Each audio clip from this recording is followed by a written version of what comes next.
Bonjour tout le monde. Aujourd'hui, dans cette vidéo, je vais corriger l'exercice 4 qui me reste de la série que j'ai déjà posée. Alors, pour cet exercice, c'est un bon exercice, bien sûr. Elle traite RL et RLC. Donc, je vais commencer avec la lecture. Le comportement d'un dipôle dépend de la nature de ses composantes. Il peut être reconnu par cette unité électrique ou énergétique afin de déterminer certaines caractéristiques.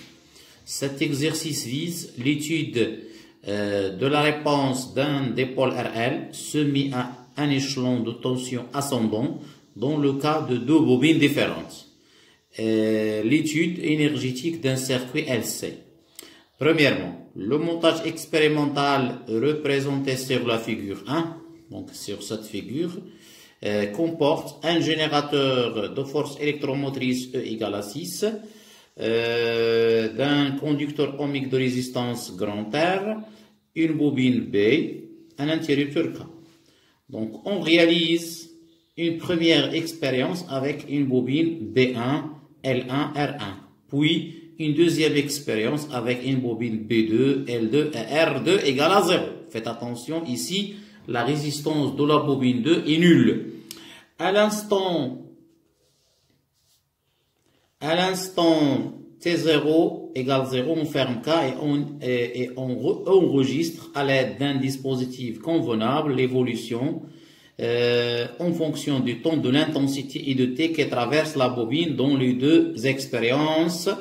Les résultats obtenus sont représentés dans le graphe de la figure 2, et donc dans ce graphe bien sûr. Première question, montrer que dans le cas de la bobine B1, que l'équation différentielle vérifiée par le courant X s'écrit sous cette forme. Deuxième question, déterminer graphiquement en régime permanent les intensités I1 et I2 des courants qui circulent respectivement dans les bobines B1 et B2. Troisième question, vérifier que R égale à 50 ohms.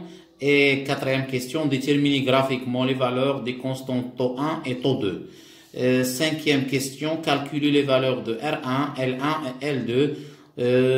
Deuxième question, ou bien deuxième partie, dans une troisième expérience, on branche à l'instant T égale à 0 la bobine B2 avec un condensateur de capacité C. Donc, puisque R2 égale à 0, donc bien sûr, on est dans le cas de circuit LC idéal.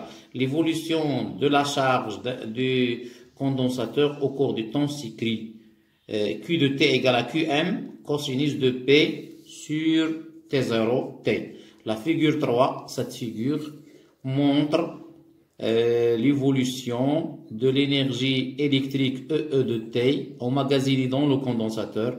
La période grand T de l'énergie EE de T est T égale à T0 sur 2. En exploitant le graphe, déterminer la valeur de E max et T0, déduire la valeur de C, on prend P carré égale à 10. Et la dernière question, déterminer la valeur de l'énergie au total E de l'oscillateur LC. Donc, allez-y, on va commencer avec la première question. Donc, la première question,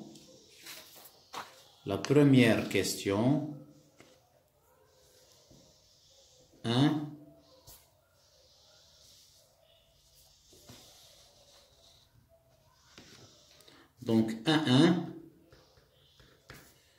montrant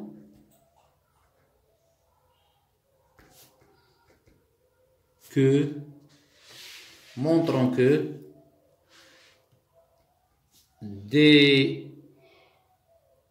l'équation vérifiée par le courant de la bobine B1 s'écrit sous cette forme, plus grand R plus petit R1 sur L1 fois I égale E sur L1. Donc, d'après la loi d'additivité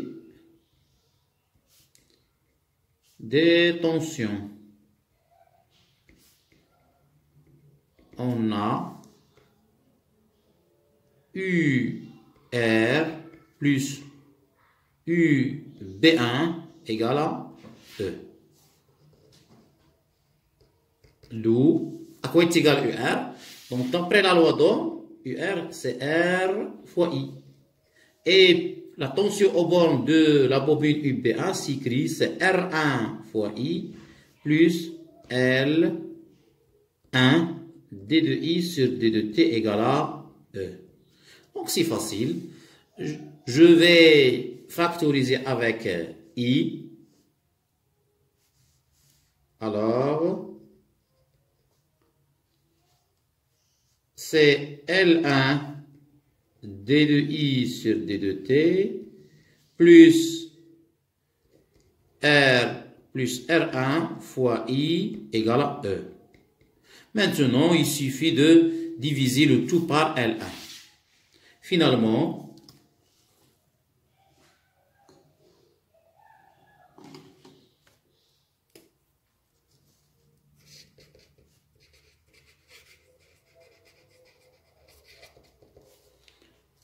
D de I sur D de T plus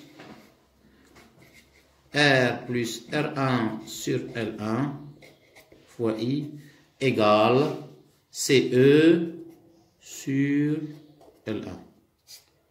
Voilà, c'est l'équation différentielle demandée.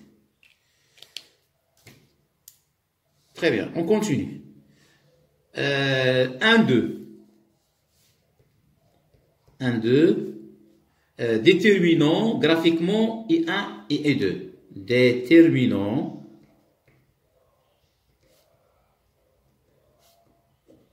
graphiquement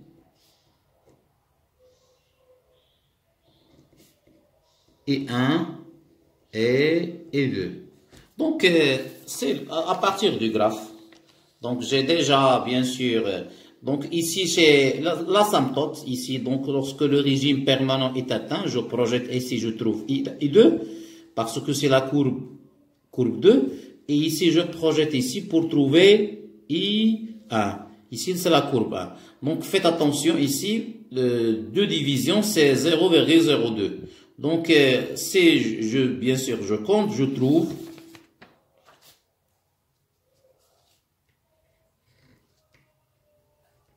et 1 égale, c'est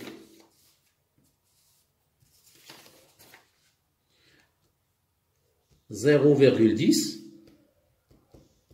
ampères et I2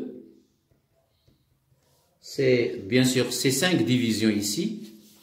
Pour I1 c'est 5, 1, 2, 3, 4, 5 fois 0,02 c'est 0,10 et pour I2 c'est 6 divisions donc c'est 0,12 ampères.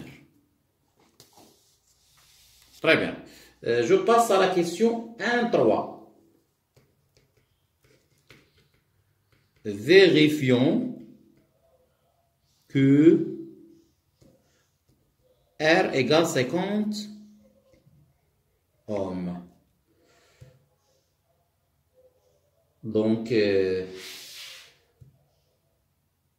c'est, bien sûr, on va travailler maintenant avec l'équation différentielle. Donc, l'équation différentielle en régime permanent, le dI sur dt égale à 0. Pourquoi? Parce que le courant devient constant. Donc, d'après l'équation différentielle, on a d de i sur d de t plus R plus R1 plus R2, donc je vais travailler avec R2. Pourquoi R2? Parce que sur L2 égale à E sur L2. Parce que R2 est inconnu, est égal à 0. En régime en régime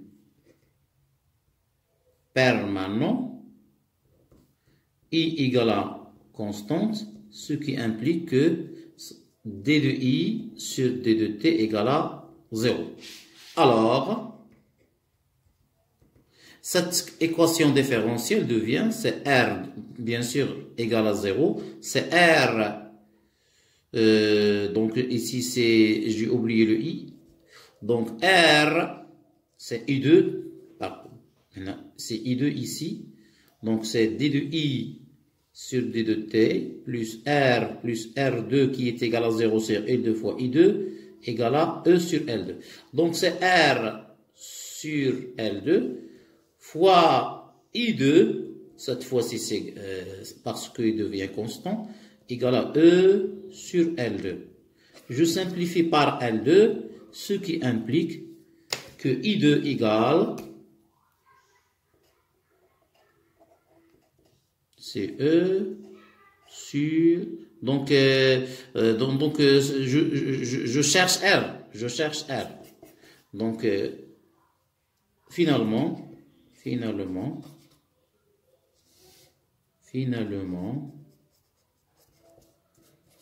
R égale CE sur I2.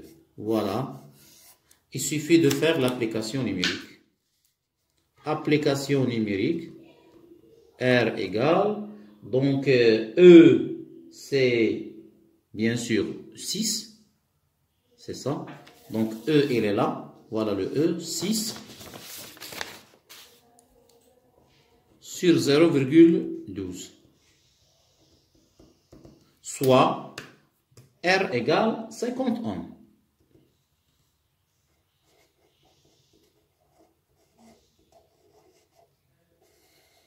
Voilà.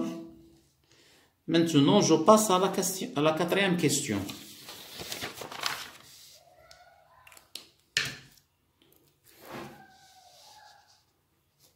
Quatre 1.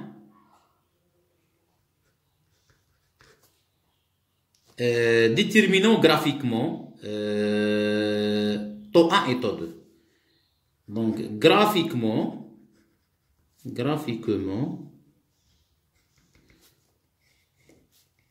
donc taux 1 égale, donc ici il suffit bien sûr de, voilà l'intersection ici, donc je projette, et pour taux 1, je projette. Donc ici on a chaque petite division 2,5, donc ici c'est 2,5 pour taux 2 et 10 pour taux 1, mais c'est en millisecondes.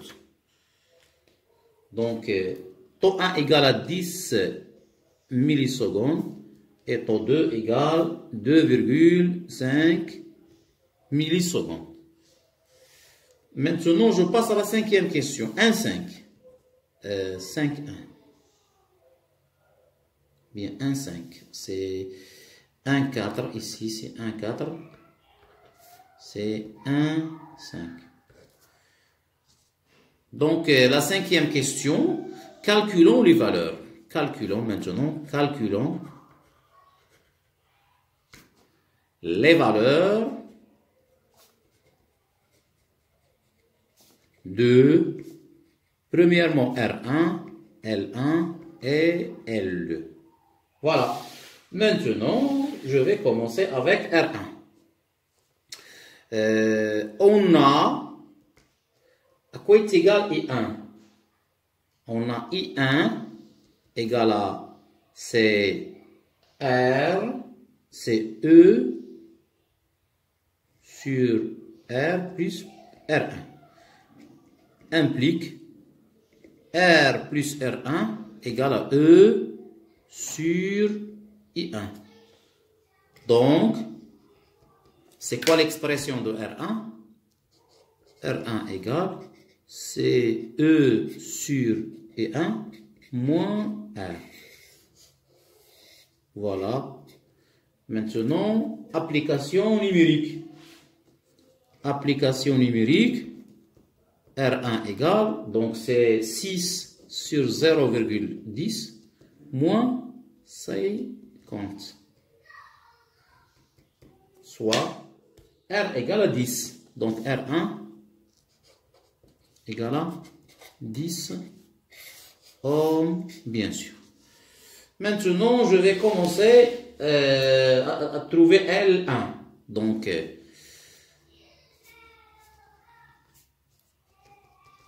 on sait que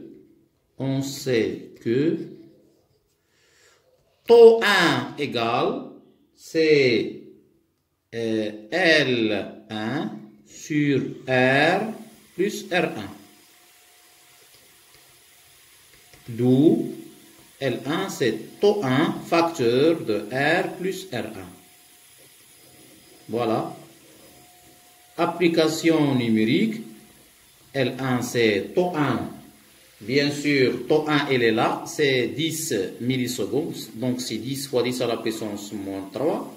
Facteur de 50 plus 10.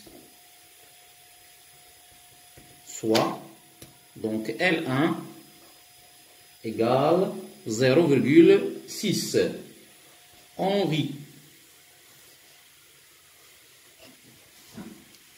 Et pour taux 2, on sait que taux 2 égale, c'est L2 sur R. D'où L2 égale taux 2 fois R. Application numérique. L2 égale 2,5 fois 10 à la puissance moins 3 fois 50. Soit L2 égale 0,125 Henri. 0,125 Henri. Voilà. Maintenant, je passe à la deuxième partie. Donc, la deuxième partie, premièrement, on vous demande de, en exploitant le graphe, ce graphe, déterminer la valeur de Emax. Donc, voilà, Emax, elle est là. Donc 0,5, 1, 1,5. Donc, ici, c'est 2. 2 quoi? Millijoules. Donc, Emax. Donc, deuxième question. Deuxième partie. De 1. Graphiquement,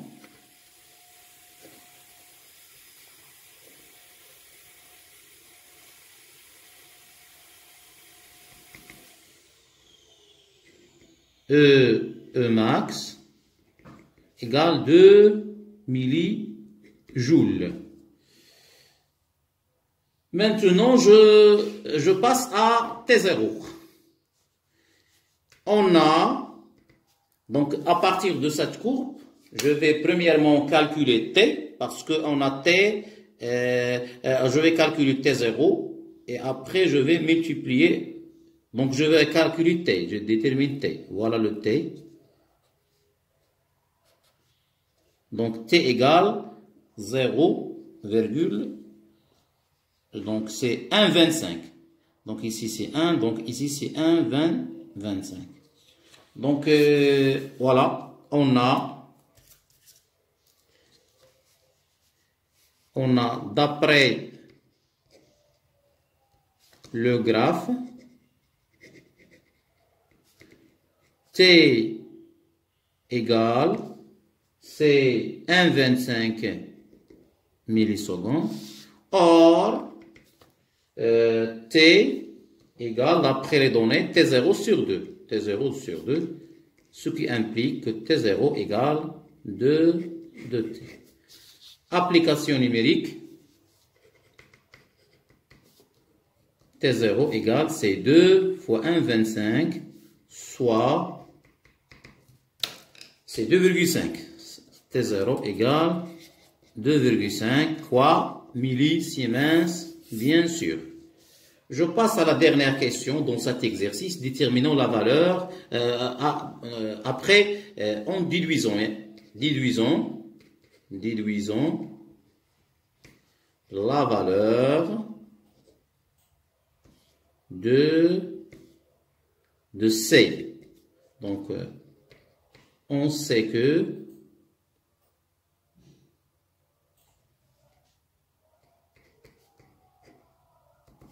T0 égale 2 pi racine de L2 fois C.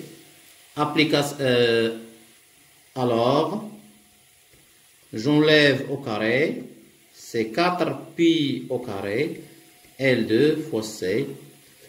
Finalement,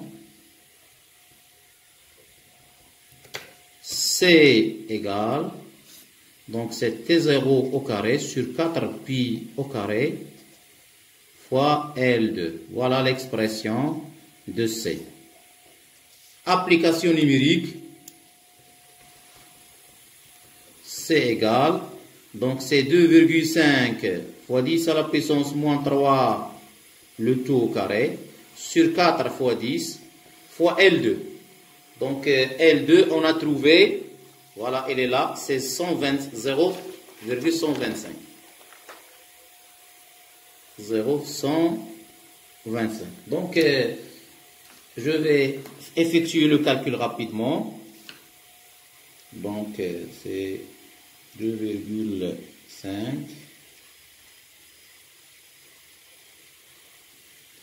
divisé par 40 fois 0,125. Donc c'est soit c'est égal 1,25 fois 10 à la puissance moins 6 farad. Ou bien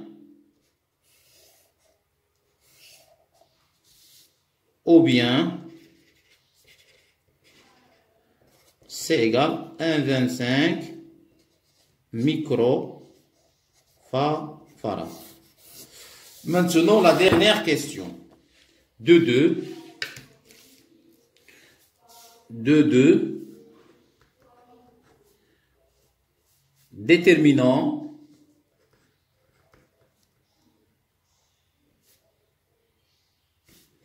la valeur de l'énergie totale.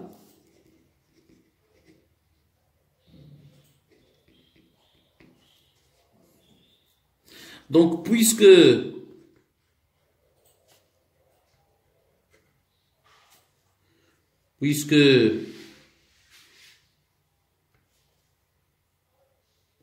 on n'a pas de résistance, donc l'énergie totale se conserve. Ou bien on a l'énergie totale de T égale, c'est l'énergie électrique de T plus l'énergie magnétique de T.